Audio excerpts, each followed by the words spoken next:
a change and transition coach.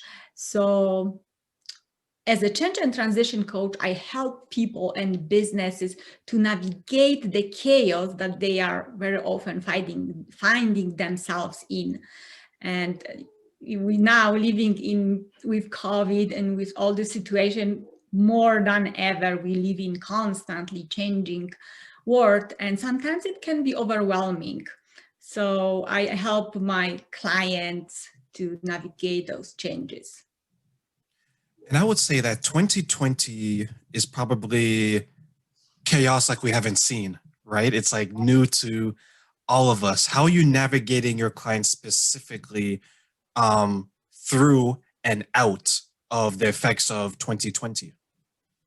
Well, let me explain what is actually change and transition, because I think very often we are misleading ourselves or misunderstood that. So change is any event that is breaking your normal life patterns. For example, it could be a job loss, what happened in 2020 for millions of people in United States and in the world. It could be a new career. Come on, how many people decided, I don't want my old job, I'm gonna become entrepreneur in 2020? Also a divorce or relationship breakdown. Businesses, the owners, they were dealing with COVID because, like hospitality, oh my gosh, what I do now, we are closed, I have to adjust. So change is an event that happens, and it is the fact. It happened. There is no doubt about that. And here where transition comes. Transition helps people to make the emotional adjustment to the new situation that occurred. In other words, your mind knows that things are difficult, but the heart is not accepting that. So my job, the main job for me, is to help my clients, to help them to adjust in the most healthy way mentally, because when our mind is not healthy, our body shuts down as well. So I help my clients in the most healthy way to help them to adjust to the new situation and make best out of it. And how did you absolutely and how did you do that for those clients coming out of last year, for example?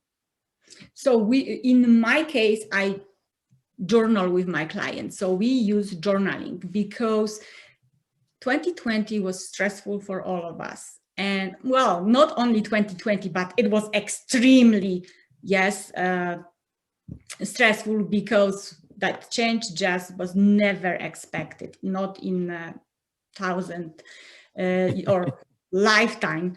Nobody could really, I remember watching the movie, oh my god, whatever movie, and there were people walking in the mask. It was science fiction a long time ago, and now we are wearing masks. Like, what the heck, how did they know?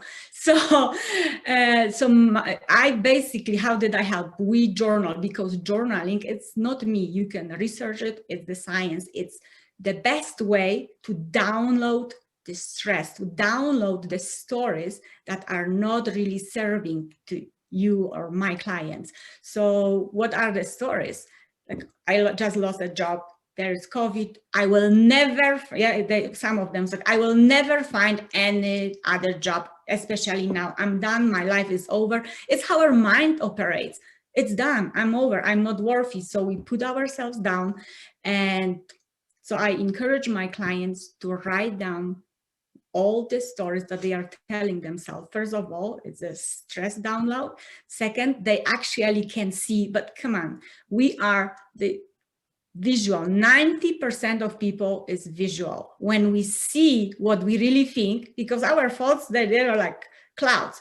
Yeah, there's like million thoughts per second. So we can really focus and jump. We just jump from one story to the other. And when you write this down, and it's really, researchers, they prove that when you write your feelings, your thoughts down, you see what you're really telling yourself. And very often we have to go through these stories and it's like, what is really true? Is that true? Like you had like 5 jobs in your life, and do you think that you cannot find the next one? Like you are the only one in the entire world that you won't find it. So we have to find I'm always looking for data, because if I can prove them that if you could do it once in your life, you can do it over and over. So don't stop and don't get stuck in the story that is not really true. I always encourage my clients to focus on solution, not on the problem, because we use this word problem, and the problem, just the word, and it also scientifically proved that the problem is just shutting down our mind, and we don't see the doors that are opening for us. We just see the shut doors that, okay, I don't know what to do. So we work, my job with my clients also on focusing on their mental strength and how they can overcome challenges successfully, because I can prove you, like right now, if we start talking about your story, that you overcome more challenges that you really admit you did in your life, and you can do it again and again and again. It depends where your focus goes. Well, thank you. And for those listening, she's absolutely right. There's so many things that I have overcome. Not to say that I am the king of overcoming issues, but we all have something that we've overcome. We've all opened the door to our life, right? And it said that I've overcome this, I've overcome that. But sometimes we forget, right? Some of the challenges that we may have overcome. And you've raised a good point that I didn't appreciate until maybe the last couple of years. The power, to those listening, the power of journaling. Journaling is so big, and I'll let you comment on that, Beata, as well. It is, once you put your thoughts to paper, I made those thoughts a reality. When I said that, you know what, I want to meet with Beata and we're going to discuss this, wrote it down, put it in an email, organized it. It was from my thoughts to paper, email to reality. Is that how important journaling is to you as well?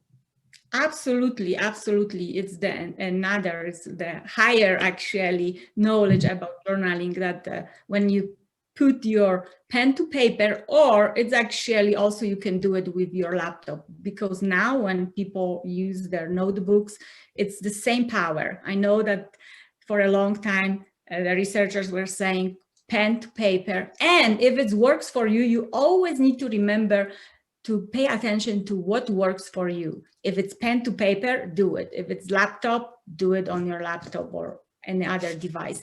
But yes, writing stuff down makes it reality, because as I think Bob Proctor says, if what you can hold in your mind and put to the paper, you can see it in your hand. It's not gonna happen probably in an hour or overnight, but it just brings your focus to what you really, really want. And it's one of my main questions that I ask my clients to journal about.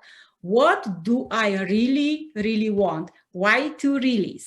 Because first one is for everyone else around you. Maybe your parents, your spouses, kids, family, I don't know, neighbors, friends, or co-workers or bosses, and then focus on, like, okay, it's not what I really want. What I really want is this.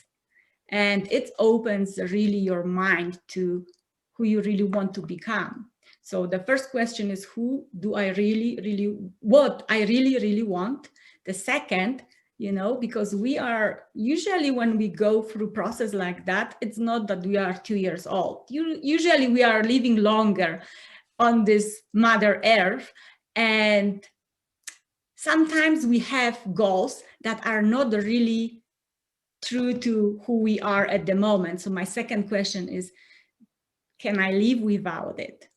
Because the second question opens you to my dreams when I was maybe 18 years old. Are they really accurate to what I really want now? Because sometimes we run after some dream that is not really accurate to the life that we are living at the moment.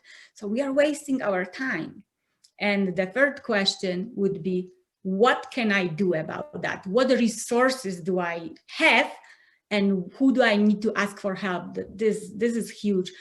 I had issue to ask. I'm Polish, I'm feisty. I don't like to ask for help. So asking for help in my culture was that you are not good enough, you are not strong enough. So it was very difficult for me to ask for help. But if you can't do it on your own, there are people or resources available to help you. So don't quit on your dream, just find the way.